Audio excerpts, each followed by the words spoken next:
This week in gaming and tech news, we finally know the price of GTA 6. We've got even more price hikes with Apple and Microsoft. So let's just get into it. But first, maybe a little bit cheeky and ask if you like this content, please like and subscribe if you helps the channel out. And if you hate me, you can always unsubscribe. Okay, first, we finally know the price of GTA 6. It's been a long time coming, and you can also now pre-order the game. I'm going to just say the price is in dollars, just because it's probably the most used currency, but it's going to be $79.99 for the standard edition, and for the ultimate, $99.99. So I think that's about expected. They have gone a bit cheeky with the prices, anything no one was expecting, but just because it's what we're expecting doesn't mean we have to like it.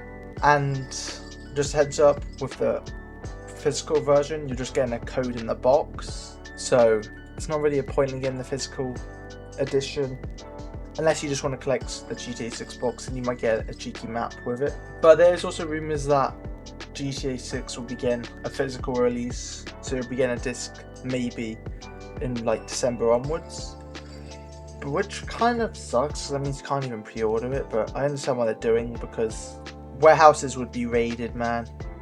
Like Walmart, Amazon warehouses just raided if they know you have the disc for GTA 6 and if they get access so that you can play it early. So with the standard edition, you get a month of GTA Plus subscription and the Vintage Vice City pack, but that's only if you pre-order the game. And then with the ultimate, you basically just get a lot of cosmetics. So you get some like shops as well, like the One-Eyed Willie's mod shop, which I don't really know what modifications they're going to allow the user to get that are not in the standard edition. So they're unlocking, like the shop, say if I have the standard edition, can I just not go there on the map and it just says you need to pay extra, which does really suck, and that's a bit cheeky from Rockstar. And you did also see that stock of Take-Two go down, similarly because the stakeholders wanted it to be more expensive, probably even $100 for the standard edition. So they're probably facing a lot of pressure from their stakeholders, but I guess they've just tried to be a little bit cheeky, and they're also just providing enough content for the ultimate edition for it to be worth it. You never want the situation where you're like, some games have it, so this ultimate edition is way too expensive and you barely get any content, or you're getting too much content, and then the standard edition feels like not even worth it. So yeah, I guess they've got more for that route. There are some retailers having announced they won't be selling GTA 6 due to not having a disc on release. Video Game Plus, a retailer based out in Canada, and an independent game retailer known as Sleepbox Gaming, which I'm very surprised about. This is probably the biggest game of all time, and you're not going to be selling it, so not a lot of money you're missing out on. It's a stance that I can get behind. Or do you think gaming has kind of lost that collectathon mentality? I'm still really hyped, and you gotta best believe I'm asking this for my birthday. And yeah, let me know if you guys are going to pre-order it or just wait closer to the time.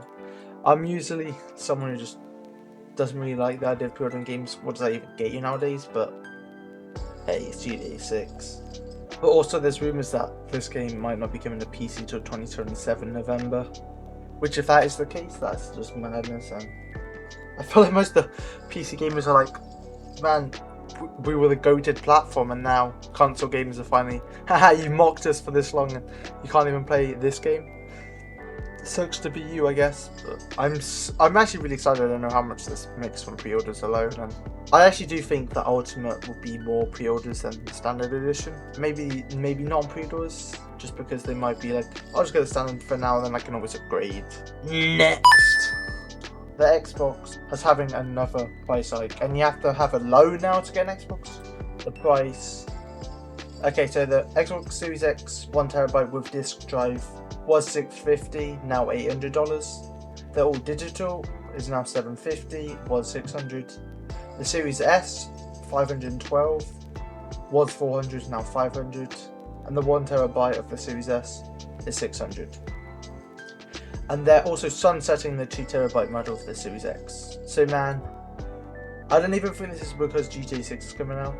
Maybe that has a bit of a factor in, but Astro Summers previously said that they can't keep up with the demand, even though they're barely selling. They can't produce enough. I mean, Xbox is just done, man. Sad to see.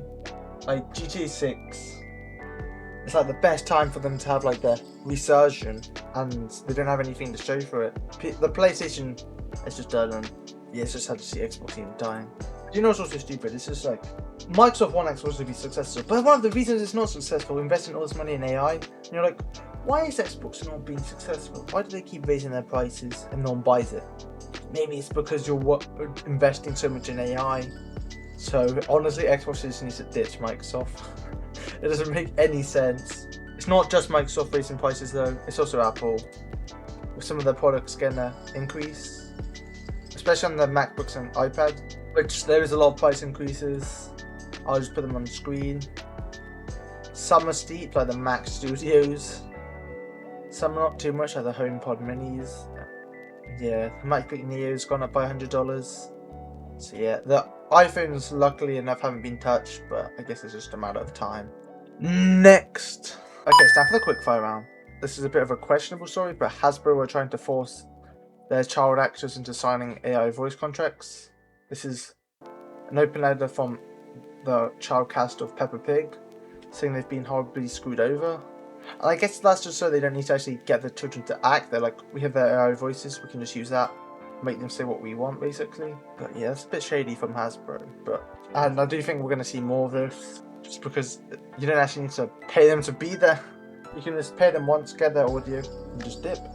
A bit shady stuff now, and it's not good to see. The year of Epic Games said it's irresponsible of Valve for putting the AI tag due to AI tools being used in development more and more. So these studios have to decide do they want to use the tools and label themselves as an AI, and they could get penalized, review bombed, or not use these tools and lose out because they don't have the tools available to be more efficient in game development. And I do think AI is really good at making you efficient, but I see both sides of the story. You don't want AI stopping video games, so you need a way to identify that. But then again, if someone's using AI and someone's not, it could. But hey, I don't really know where I stand on this. We just have to see what the future of this goes. There definitely needs to be some decisions made though. Valve says that the Steam Machine won't have a long time frame, so there'll be new models just a matter of time when it makes sense. So as time goes on, there might be a Steam Machine 2, different versions, more RAM, different processors. So that would be good to see, but I don't think it makes much sense at the moment. Sony have said Marathon's an important part of their portfolio, promising to support the game despite their Bungie layoffs, mentioned in the last video. OpenAI and Broadcom have unveiled a custom-built Jalapeno interface processor, which took 9 months to development.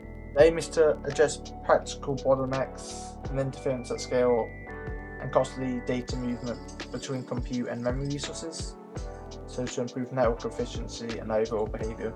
Google has finally opened the Play Store to outside payments, so this comes as Epic's lawsuit against Google for having a monopoly over the Apple Store. PlayStation's removing 1,000 more shovelware titles. Google has settled the social media addiction case with a team.